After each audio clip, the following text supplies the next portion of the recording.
Eléyìí tún ga o, eléyìí tún peléke o. Karimo ti jáde tán o. Karimo ti wá bínú tán báyìí o. Karimo ti jáde tán, ó ti sẹ́ndì warning sí Yomi Fabiyi. Ó sẹ́ndì warning sí Yomi Fabiyi. Bẹ́ẹ̀ náà ló tún sẹ́ndì song message sí Wunmi tá a mọ̀ sí àbúrò ẹ̀. Ẹ jọ̀ọ́, ẹ̀yin lólùfẹ́ mi, kí ni Karimo sọ? Irú mẹ́sẹ̀gì wo ló sẹ́ndì sí Wunmi? Bákan náà, irú mẹ́sẹ̀gì wo ló sẹ́ndì sí Yomi Fabiyi? Ẹ máa bá mi ká lọ.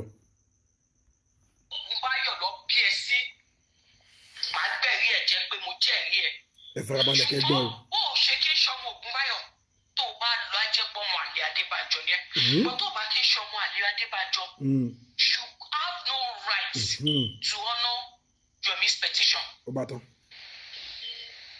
Òun ló bá wí yẹn o. If Yomi have anything that he thinks he can help justice for Mohbad, tell him to take it to coroner. Ó bá tán. Yomi should take it to coroner. If Yomi did not take it to coroner, then you take it to them by yourself. Ṣé àwọn lọ́yà tó kó jọ ṣé wọn lọ́gbọ́n ni? Gabriel, bó o ṣe wá ìwọ ìṣẹ̀dá tó wà lábẹ́ Gabriel yẹn kò ní dá fún ẹ. Òwe kò ní gé ẹ̀rọ pẹ̀sẹ̀ sínú ilé ẹ mọ́. Bí èpè yìí náà ni ṣá. Òwe tó bá kọjá lórí ilé ẹ kò ní gé ẹ̀rọ ṣẹ̀ṣẹ̀ fún ẹ. Ó bá tán. If Yomi did not take that video to Corona, it is high time you don't you think you can take it to Corona yourself? Take that fucking video to Corona. Bóyá tó o bá sọ fún. Enough is enough. Tell your lawyer to write Corona and write everything, all of atrocities, all of the Nigerian police atrocities. Gbogbo atrocities zone 2. Gbogbo ẹ̀ pátá ni kẹ́ sọ fún wọn Corona. If Yomi did not want to take it to Corona, does it make sense? Lórí ikú Mohbad, Corona ń ṣe tiwọn lẹ́gbẹ̀ẹ́ kan, Yomi náà ń ṣèjọba tiẹ̀ lẹ́gbẹ̀ẹ́ kan pẹ̀lú àwọn ọlọ́pàá tó kójọ tó tọ́jọ́ ń pé owó. Owó olórí burúkú tí láti sinẹ́ńdà máa wojú yín o. Wàhálà máa wojú yín at this point. Kò ní dábẹ́ni tó bá ní kí n máa wojú yín. Ó bá tán. Gbogbo ẹni tó bá ní kí n máa wojú yín kò ní dá fún wọn. Ọ̀bẹ nìkan jà fọwọ́gún gbogbo lé mú. Gbogbo owó lórí burúkú tí láti sinẹ́ńdà látàárọ̀ pé kó fi sọ́pọ́tì Yomi. Ẹ jọ ṣáwọn ọlọ́pàá Nàìjíríà náà ló ń gba gbogbo owó yẹn. It's a question. Àbówó àtàwọn owó epo ni. Lọ bí wọ́n. So there can be injustice inside justice. There is no injustice inside justice.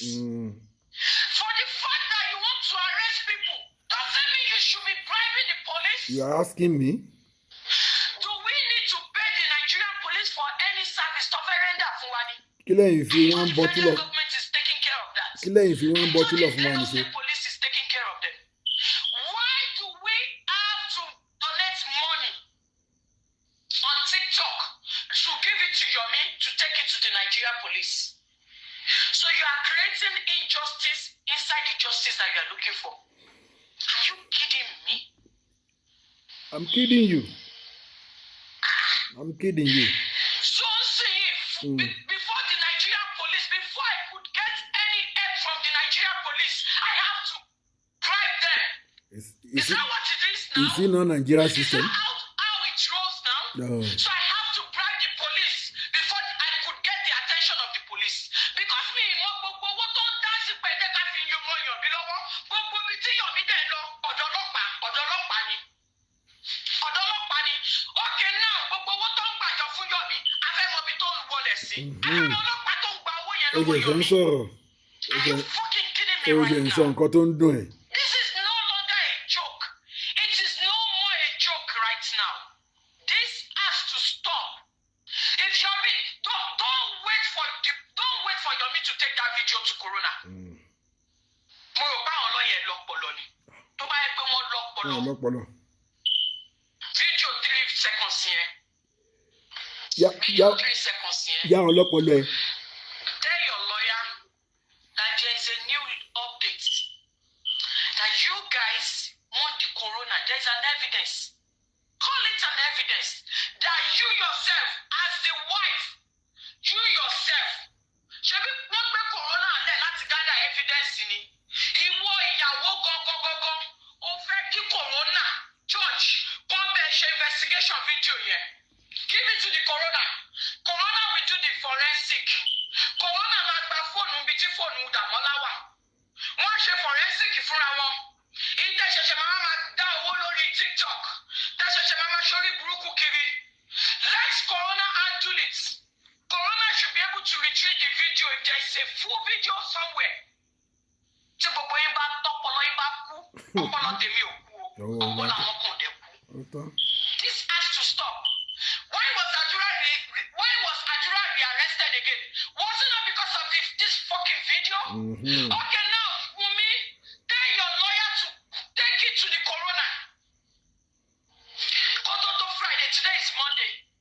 Your lawyer can reach out to corona. He can put it in writing. The 3-second video, Toata, FEC flash drive. Adájọ́ máa gbà, wọ́n máa play ní corona. Adájọ́ máa jókòó máa wò. Adájọ́ máa wò pé fídíò yìí ṣó wà credible enough láti jẹ́ evidence or not. And if the judge think that he or she need to dig further, the judge will dig further. And that will be within the corona. The corona will be the one to handle it. Not this Nigeria police. Not this Nigeria police don't enable Yomi. Shame on you guys. Shame on the Nigeria police. So too. Gbogbo owó tó ń dá fún Yomi tó dẹ̀ sọ pé yìí lọ́ọ́ fi support ẹ̀yìn lọ́ọ́ fi support. Adémọ̀bí tó ń wọlé sí. We need to start calling you guys out. We need to start calling the CP out. Because the last time he was at Corona, he met with the CP. I'm not scared to call you out, CP. Zone 2. CP Zone 2 kí lórúkọ CP tó wà Zone 2 tí Yomi lọ bá. Ẹgbẹ́ mi kọ́ síbẹ̀. I'm not scared to call you out. Is that what you signed for? Is that what you signed for? Is that how you want to protect the citizen of the country? Is that what you want? Is that how you want to protect the citizen of your country? Can you just ṣe lè bá mi kọ orúkọ CP yẹn síbẹ̀? Gbogbo owó tí Yomi ń gbà online tó ń kó wá fún yín just to victimize the innocent people of the country, the innocent people of Lagos State. Everyone was quiet during Mohbad's lifetime. I'm not going to be quiet on Adura. I don't give a fuck about his mother. I don't give a fuck about his father. Because I'm a part of the family. And I know the shit that is going on within. Inside, I know the shit is going through. Come on, 22 years old. Come on, lójú oorun mọ́.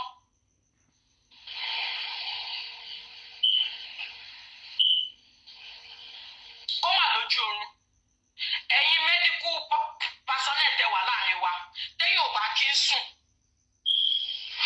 Ó máa ń ní fear all the time. Kí ló máa result sí? Gbogbo ẹ̀yin olólùfẹ́ mi, ǹjẹ́ gbọ́ mẹ́sẹ̀gì tí Karimo ń pass ń bẹ̀ yẹn? Ẹ jọ̀ọ́, mo máa fẹ́ kẹ́ bá mi fi èrò ọkàn yín hàn lábẹ́ comment section. Karimo Nigerian citizen ni o. Tó bá ti jẹ́ pé ìlú òyìnbó ló wà sí, Nigerian citizen ni. Ẹ gbọ́ ọ̀rọ̀ àwọn ọlọ́pàá tó ń sọ. Bí ìgbà tá a bá sọ pé kò mọ system Nigeria. My question is, ṣé iṣẹ́ tí Yomi ń ṣe ṣóhun ló ń dùn ni? Àbí owó tí wọ́n ń dá fún Yomi tó ní àwọn ọlọ́pàá ń gbà? Àárín yẹn ò yé mi. Tó bá jẹ́ wípé owó tó ń dá fún àwọn ọlọ́pàá àbí owó tó ń dá fún Yomi tó ń fún àwọn ọlọ́pàá òun ló ń dùn ni ká kúkú mọ̀. Àbí iṣẹ́ tí Yomi ń ṣe tó fi arrest Adura, because as I'm talking to you now, Adura was in police custody again. Wọ́n tún ti tún Adura gbé again.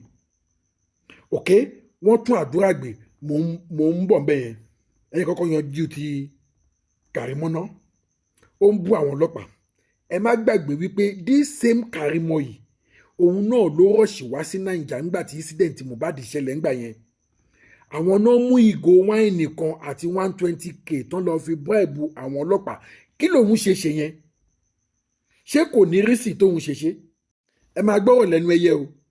ẹ máa gbọ́rọ̀ lẹ́nu ẹyẹ ìwọ tó o ti hùwà kan rí tó o wá ń bọ́ ẹni tó yẹ̀ṣẹ̀ ń hùwà yẹn sìn ṣé ẹ ti rí pé orí ọmọdé yìí ò kò pé tó bá dẹ̀ pé a jẹ́ wípé owó tó ń dá fún Yomi òun ló ń dùn àbí ti àdúrà tí wọ́n arrest òun ló ń dùn because tó bá jẹ́ wípé o kì í ṣe Nàìjíríà sìn ìwọ náà o dẹ̀ ti gbérù gbèsè yẹn rí o dẹ̀ ti ń gbọ́ lóríṣiríṣi ìgbà bí àwọn èèyàn ṣe máa ń fún àwọn ọlọ́pàá ní ẹ̀gúnjẹ kán tó lè ṣe nǹkan tó o bá fẹ́ ṣó yẹ kí lè yí jọ lójú tí ó bá jẹ́ pé bóyá ó ní nǹkan tó wà ní máìdí ẹ̀ ṣó yẹ kí lè yí jọ lójú torí ẹ̀gbọ́n sì tún sọ pé ó tún ń ta sáwọn ọlọ́pàá sí ó ń ta sáwọn ọlọ́pàá táwọn yẹn bá sọ tí àwọn yẹn bá fi òfin gbé ń sìn á ní wọ́n fi òfin gbé òun ẹ̀rí bó ṣe ń dráàgì àwọn ọlọ́pàá yẹn sìn ibẹ̀ yẹn gan kọ́ ni mo tún wá lọ àdúrà tó ń pariwo pé wọ́n gbé ṣé ó ń pariwo ẹ̀ẹ̀tì àdúrà going to 2 years now tí wọ́n ti expect pé kádúrà confess àdúrà ò confess o àdúrà ò sọ̀rọ̀ o kò ṣe bí ẹni pé òun wà nínú ilé nígbà tí ìṣẹ̀lẹ̀ yẹn ṣẹlẹ̀ ẹni ló fẹ́ mẹ́jọ ẹ bá mi share fídíò yìí ẹni tẹ́ bá mọ Karimo tẹ́ bá come across fídíò yìí ẹ bá mi tag ẹ jọ ẹ bá mi tag ẹ fún àǹfààní ẹ̀yin tẹ́ ẹ ti subscribe ẹ bá mi subscribe sí Ẹlẹ́yẹlé Global TV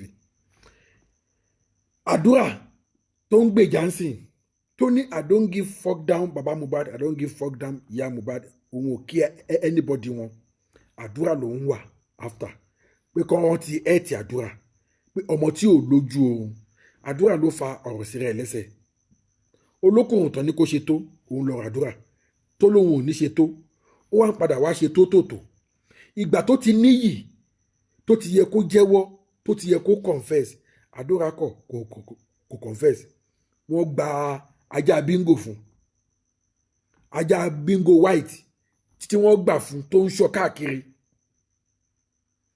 ṣòro wípé bó ṣe máa lọ nìyẹn àbúrò wípé ajá bingo yẹn lè escape òun àbó lè guide òun àbó lè protect òun táwọn ọlọ́pàá bá fẹ́ ṣiṣẹ́ wọn tí ó bá sí pé àwọn ọlọ́pàá náà tí wọn ò ṣe é nu ẹnu fún tó bá yẹ pé àwọn ọlọ́pàá gan bá ti ṣiṣẹ́ wọn bí iṣẹ́ ni kò yẹ kọ́rọ̀ ìgan di wásìkò yìí àtọ́ kò yẹ kọ́rọ̀ ìtì ẹ̀dẹ̀ wásìkò yìí àtọ́ pọ̀tà àwọn ọlọ́pàá wa náà tẹ́ pé wọn ò ṣe é nu ẹnu fún àwọn náà fa ogbe léyìí bí iyú àdúrà ọmọ ọdún mélòó ni kí ló ní àwọn tó ní fọ̀n tó lè kọ́nà ọlọ́pàá arrest wọn okay now nígbà tó wá dójú ẹ̀ ń sìn ṣé wọn arrest ẹ̀ bingo tó ń sọ ṣé wọn arrest yẹn náà ó wá ń pariwo ẹ̀ ti àdúrà ìgbà tí ó ti yẹ kádùúrà jẹ́wọ́ kí ní dé tí wò jáde kó máa pariwo tọ̀tọ̀tọ̀ pé àdúrà lọ jẹ́wọ́ o àdúrà lọ jẹ́wọ́ o ní ìtò wá ṣe advice Wunmi sìn wípé kó mú 3 seconds video kọ àdúrà confirm pé 10 minutes ni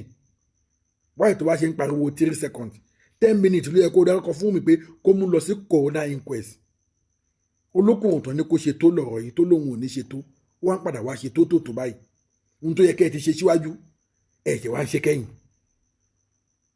ẹ máa gbọ́ sí i o ó ń sọ wípé tí wọ́n bá invite Wunmi lórí petition tí Yomi Fabiyi kọ kò gbọ́dọ̀ dáhùn bó ṣe máa ń dá wàhálà lẹ́sìn wọn lọ́lọ́run nìyẹn o táwọn ọlọ́pàá bá wá fagídí gbé wọn sìn á dín wọn ṣe gbé wọn ó lè ìgbà yẹn náà máa tún sọ pé ara Wunmi ò yá etí ń dùn ẹsẹ̀ ń dùn ahọ́n ń dùn kò lè jẹun àdúrà tó ti ń ṣe fúlẹ́ńgé kò ní àti bí ọdún kan ó lé báyìí ń sìn ó ti ń lọ bí ọdún méjì báyìí sìn nǹkan kò ń ṣe ń gbà yẹn o àsìkò tán wá gbé òun lára ò wá yá ta ni òun gbọ́n ká fẹ́ ránṣẹ́ nu ká wá tì tó bá tètè ká ara ẹ̀ náà tiẹ̀ wá yá ohun tó fọwọ́ ara ẹ̀ fà òun ló fojú ara ẹ̀ rè tó bá yẹ pásìkò tó yẹ kókó ti jẹ́wọ́ ó ti jẹ́wọ́ ni gbogbo eléyìí ò ní ìṣẹ̀lẹ̀ ṣebí yìí Karimo òun náà ló ṣe advice Wunmi yìí sí pé kó mú 3 seconds tí Mohbad tí Yomi ó bá mú lọ sí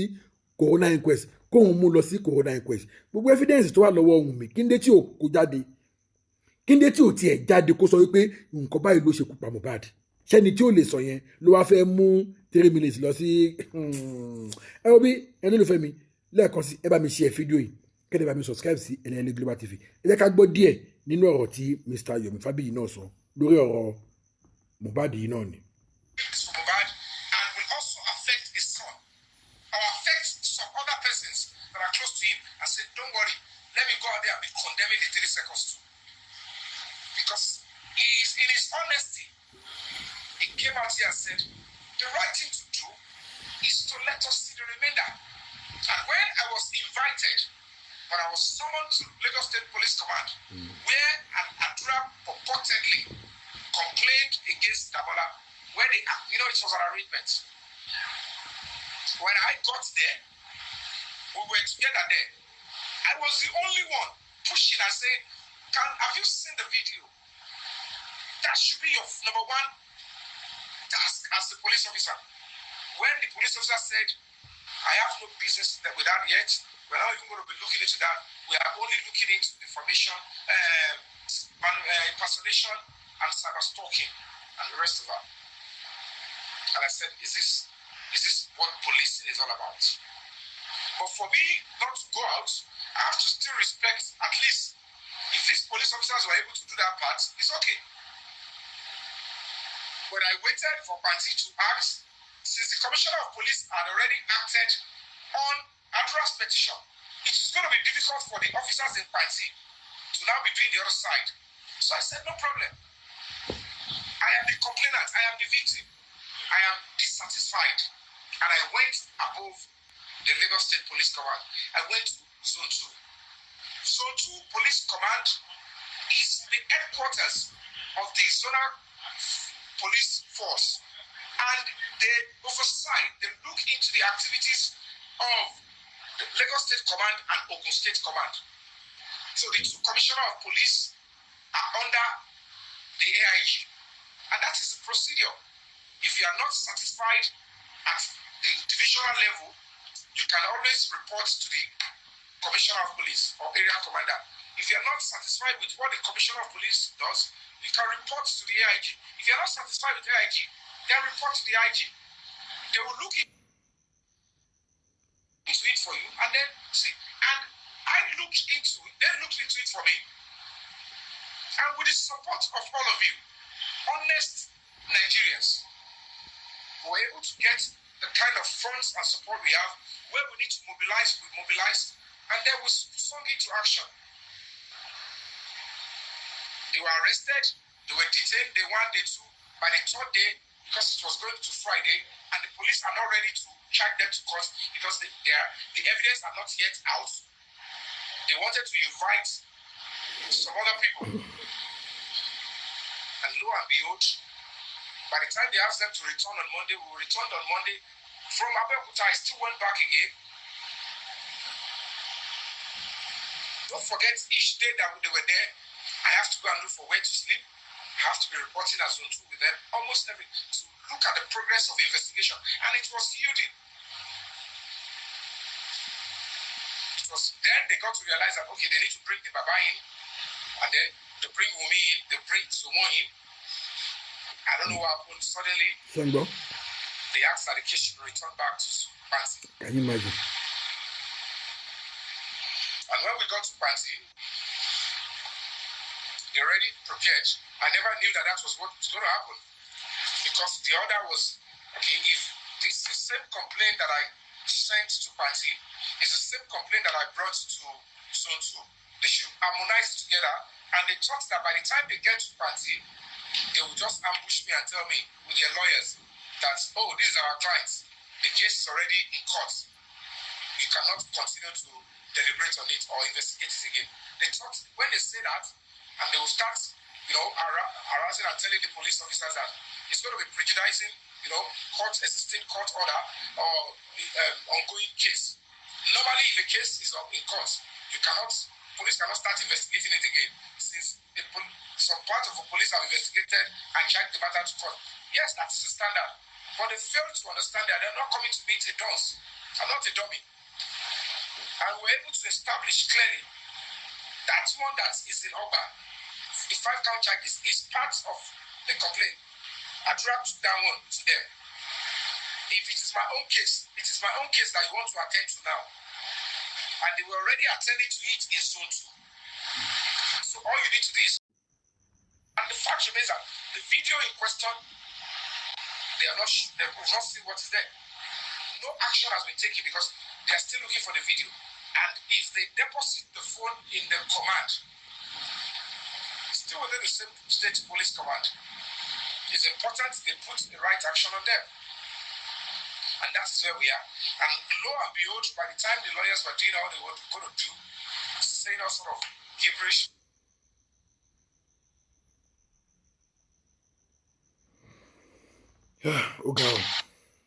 Ogao.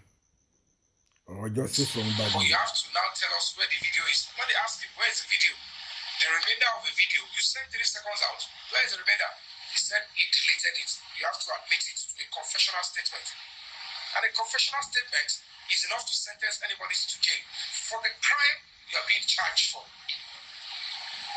If you confess that, oh, I witnessed how somebody was murdered,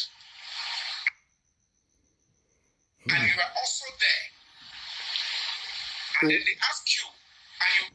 Oh, the Jawo. Oh, be a Jawo.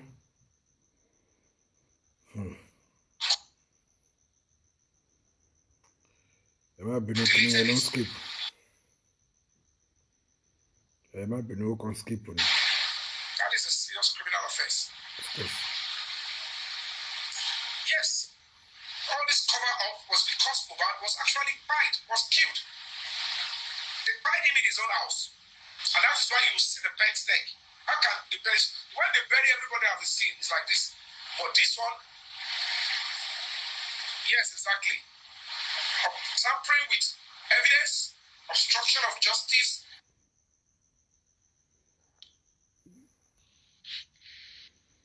Amadibe. I said, Amadibe Lagbar alone. a major part of it is also awaiting his accomplice, which is Adura, because it was established that Adura had this evidence in his phone 1.5 years plus. He chose not to release it. He said, I have it, because he knew he was there.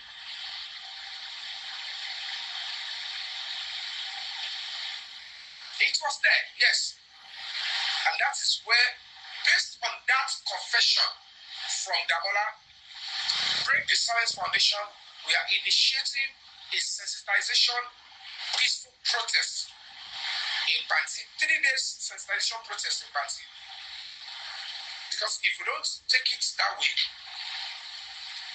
the same lady, the bookie, who is so close to Baba Mohbad, posted on her Facebook, which is already on, it has been sent to the police.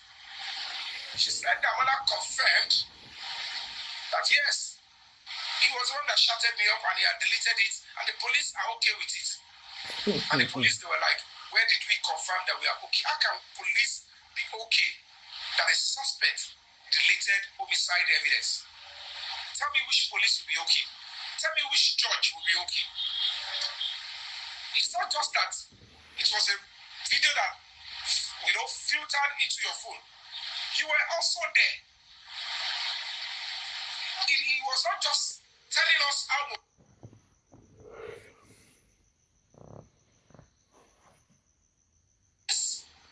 police first official statement confirmed the series of people that took Mohbad's body to the hospital where he was declared BID. So the question now is the hospitals, they did not know how Mohbad died. The only people that can tell us that we can be held accountable for how Mohbad died, nurse, Damola, Adura, Wunmi, and Zomo. Because according to Adura, Zomo was the 3rd person in the video. And until we establish if the video was 19th century or the day Mohbad died, Zomo is still a person of interest. And I trust on the police in Party. They will do the due diligence. But we are going to be waiting on them. We want to see, we want to test. Let's see who. Let's see the caliber of people that are now heading the Lagos State Police Command. Okay. Let us see the integrity and caliber of people that are heading the state CID. Okay. Let's see how honest they are. It is understandable that a woman is now heading that department. We want to see. The world must see. We are waiting for them. Are you going to be on the side of justice? We are waiting for them. I am the complainant. And I have every right. The person that claimed he wants to swindle me, frauding me, or attempting to fraud me is a serious criminal offense. Of course. We are waiting for them. And look for justice from Bere. Or let it boil in Mr. Yomi Fabiyi. Look for justice from Bere now. Ọ̀gbẹ́ni Mr. Karimo tó ń ṣẹnu yọkanyọkan èmi ò mọ nǹkan tó ń dùn. Bóyá àdúrà tó ń mú òun ló ń dùn. Bóyá owó tó ń dá fún Yomi òun ló ń dùn. Kò yé èmi. Ó sàn fẹ́ mọ ìdí abájọ. Gbogbo ẹ̀. Ẹni ló fẹ́ mi ẹ fi ìrọ́kàn yẹn hàn lábẹ́ comment section. Kí lẹ̀yin rí sí ọ̀rọ̀ tí Karimo sọ against Mr. Yomi Fabiyi? Kí lẹ̀yin rí sí message tó send sí Wunmi lórí ọ̀rọ̀ 3 seconds video kó mu lọ sí corona inquest? Ẹ fi ìrọ́kàn yẹn hàn. Àdúrà wọ́n tún ti tún gbé o. Bí mo ṣe ń bá yín sọ̀rọ̀ yìí, àdúrà wà ní police custody. Ó dàbẹ̀ yín pé according to information tó kàn mí lọ́wọ́, wọ́n ní àwọn ọlọ́pàá tó rí another evidence tí àdúrà ní láti answer lé lórí. Òun ni wọ́n tún ṣe gbé. Ó possible kí wọ́n tún gba bẹ́ẹ̀lì ẹ̀ bọ́n ṣe máa ń gba bẹ́ẹ̀lì ẹ̀. But wọ́n bá rí pé evidence yẹn kàn ó wọ́ọ̀tì nǹkan tó lè gbé lọ sí court. Mi rò pé máa release àdúrà mọ́. Bákan méjì ni o 50-50 tí evidence tán rí tí ò bá wọ́ tí kan gbé lọ sí court definitely wọ́n tún máa gba bẹ́ẹ̀lì ẹ̀ wọ́n á tó continue ìwádìí wọn lọ. But evidence eléyìí tí wọ́n rí yìí tó bá warrant pé ó wọ́ tiẹ̀ láti gbé lọ sí court mi ò kọ́ máa release àdúrà mọ́ ẹjọ́ ṣẹ̀ṣẹ̀ bẹ̀rẹ̀ ni o. But gbogbo ẹ lólùfẹ́ mi ẹ bá mi share fídíò yìí kí ẹ bá mi subscribe sí Ẹlẹ́yẹlé Global TV. Ẹ má gbàgbé pé èmi náà ni mo promise yín pé any information tó bá ti ń tó mi lọ́wọ́ èmi ò ní jẹ́ kó sú mi kí n tó pàṣẹ wá fún yín. Mo máa fi tó yín létí immediately kẹ́ ẹ lè máa mọ kíni kẹ́ ẹ lè máa mọ bó ṣe ń lọ. Ìrànlọ́wọ́ tẹ́yìn náà wá lè ṣe fún mi ni pé ẹ share fídíò yìí kí gbogbo àwọn èèyàn jẹ gbádùn ẹ̀. Fáǹfààní ẹ̀yin tẹ́ ẹ ti subscribe, what are you waiting for? Ẹ̀yin náà ẹ subscribe. Ọ̀fẹ́ ni wọn kì í jáwó wọn kì í gbowó lọ́wọ́ anybody. Comment ọ̀fẹ́ ni, like ọ̀fẹ́ ni, subscriber ọ̀fẹ́ ni. Ẹ subscribe kájọ máa jẹ gbádùn ètò yìí lọ. Gbogbo ẹ̀yin tẹ́ wá ti subscribe mo dúpẹ́ lọ́wọ́ yín. Iná ní tán wọ yín abúdé ń tó lókun abúdé ń tó lọ́sà. Ibi tẹ́ ẹ ti ń mú owó tẹ́ fẹ́ ra dátà tẹ́ fi ń wo prógámù yìí àgbà náà ni wọ bẹ̀ lágbára Ọlọ́run.